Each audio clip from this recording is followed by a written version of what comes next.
Hi, I'm Susie Dingle, standing in front of an overgrown rosemary shrub.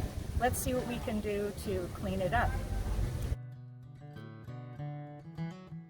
I've been waiting for the bees to be done with the flowers before I cut this, although I think there's going to be a few branches that have flowers on them and I can't do anything about that because I've got to get this job done.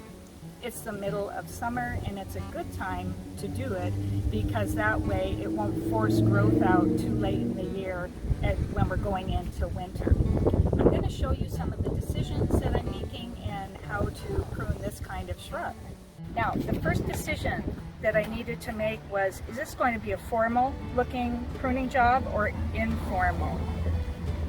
Informal. It's going to be more relaxed as opposed to a sheared off hedge, which means I'm going to need to get into this pretty deep and make some pruning cuts and a lot of decisions, much like you would with a bonsai. You have to look at the structure and keep stepping away and seeing what you're pruning off and what you want to leave behind. Also, when you prune, it's going to force out branches at that point where you prune. So this is a wonderful puzzle and a challenge, and I'm up for it. Let's see what we can do to clean it up. Now, I want to take you over here.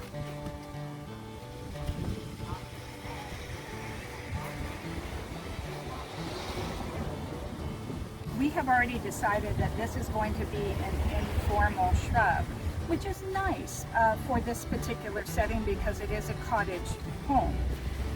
And as being informal, I do like the way it extends over the railing, but this is too much. It's starting to encroach on the stairs. So we do need to make some pruning cuts. Now, if this were a formal, if we wanted to make this formal, there'd be a huge temptation to just shear this off. And that is okay as long as, in my opinion, it started when the shrub is young and you shear it and then it flushes out and you shear it again and flushes out. The only thing is, when you do that, you run the risk of it being very stubby on the ends where you'll see big pieces of wood after you shrub it or you shear it. And then also sometimes if it's not done early enough as you train it to become a formal shrub, it will look more, you'll be more woody inside and it won't be as lush as you like. However, I wouldn't recommend it on a shrub that is this far along and this mature because it would be very, very woody and it wouldn't develop that lush growth that happens when you start with a young shrub and continually prune it and it flushes out and creates more branches and then flushes out again. The other thing to remember about pruning a formal hedge is that you want to get the shape of it right. You want it to be where the sun and the air can get into the center of the shrub. So they're often pruned in a shape that allows it's on an angle or rounded top. I do love the look of a sheared hedge as long as it's done in the early on and in the proper way. And the other thing you have to remember about shearing is you have to keep that up regularly, or else it could look a little bit like you've slacked off on your gardening tasks. But maybe you like that look, so that's okay too. But fortunately, I don't have to be concerned about that here. We're just going to go for a more relaxed look and make it so that the new growth will come out and make this shrub be much more beautiful than it is right now. And I think it's actually very pretty, but it is getting to that point where if we do not do something about it, it will be looking really scraggly in a year or two. We also want to control the height of it. It's good right now, so we're going to try and maintain that height and come back as the months go forward and the years go forward and train new branches to grow up where we take out the ones we're going to take out now. Okay, I'm ready. By the way, I do not mind pruning. I do not mind weeding, and especially when it's with herbs that smell that good. All right. Well, here it is. I'm going to call that about 12 feet wide and perhaps 5 feet tall.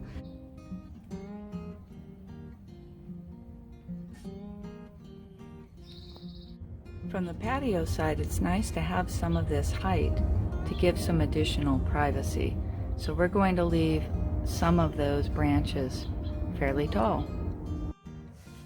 Personally, I really like how these branches look, intermingling with the retaining wall and arching over. I think it's very graceful.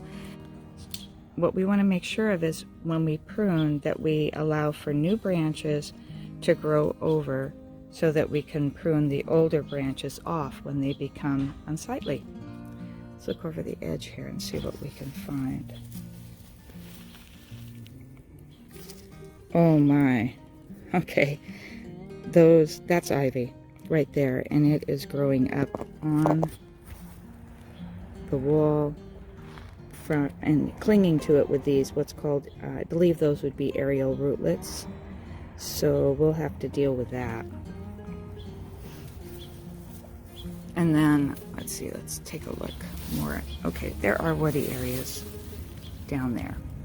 So what I plan to do is take a few of these branches, the oldest branches, and prune them very close to where the trunk of the rosemary is, and that will hopefully force some new branches to come out, but I'm going to be very selective and not prune them all back, or else it will not look good in the short term and may even hurt the shrub in the long term.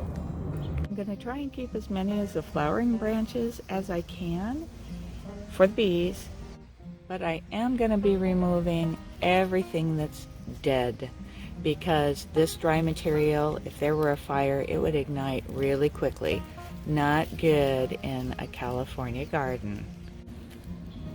These are the kind of branches that I want to make sure we remove. If I'm seeing any dead parts on the branch, well, that's going to be the first one to go. I'll prune those out. I'll prune out any broken ones, damaged ones, and ones that are just growing completely wrong, in the wrong direction. And then we'll see what we have. I'm looking for areas inside that are completely woody and dead, and so far pretty good. I'm not too worried about that, so maybe we'll just do some shaping.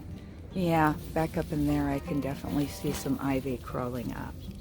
Well, we have our work cut out for us, or I do anyway. Let's get started. You can see here where I've been pruning already that these lower branches are gone. And I decided in my strategy here, because the rosemary is growing totally on the upper terrace, I am going to just remove these lower branches that are falling down onto the lower bed. I'm going to start with that, and then once that's done, we'll move on.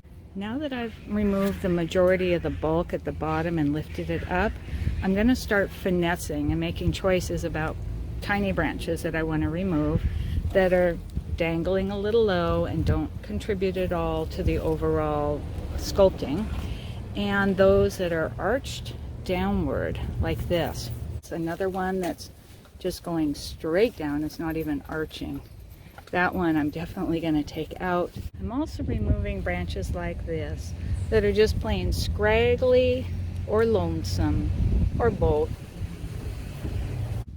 Here's another branch I'm thinking of removing. It's not really bad, and it does have some blooms left on it, but it goes horizontally more than upright. So I think if I remove it, it will open that up just a little bit and make the overall look less congested and a little bit more elegant than wild. It's wild enough. We got to tame it somewhat. So we're removing all those branches that either don't contribute or clog up the shrub, and those that make the shrub go down instead of making it go up. Here's my thinking when I'm pruning off a branch that's a little longer. I want to trace it back to where a smaller branch is growing out of the main stem. I'm going to make a cut directly above these two healthy little branches. I'm going to come right above it about 1/4 of an inch on an angle and make the cut.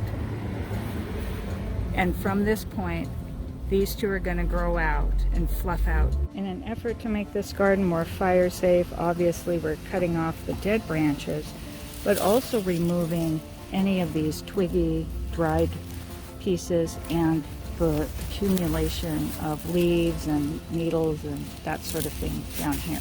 This is all considered from a fire's perspective.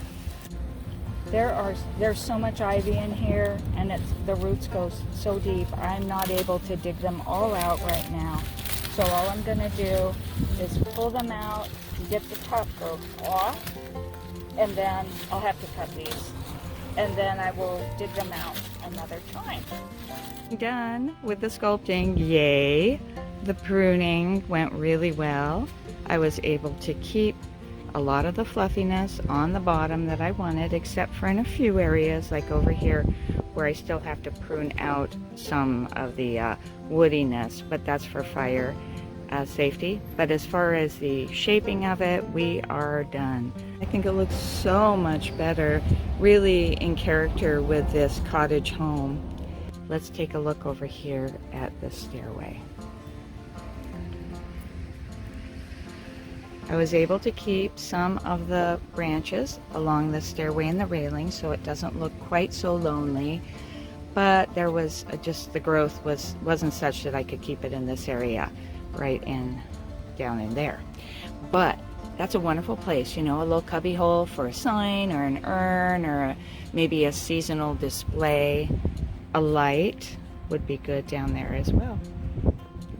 When making decisions about pruning your rosemary or buying one, just know that there's so many different kinds with different hardiness ratings. And of course, if you live in a colder zone like I do up in the Northwest, I don't prune my rosemary and if it's any later than August. So I did that here in Southern California, assuming that that was at least a good default plan, but you might be able to get away with a later pruning here in Southern California, Zone 10. Until next time, keep dreaming in the garden.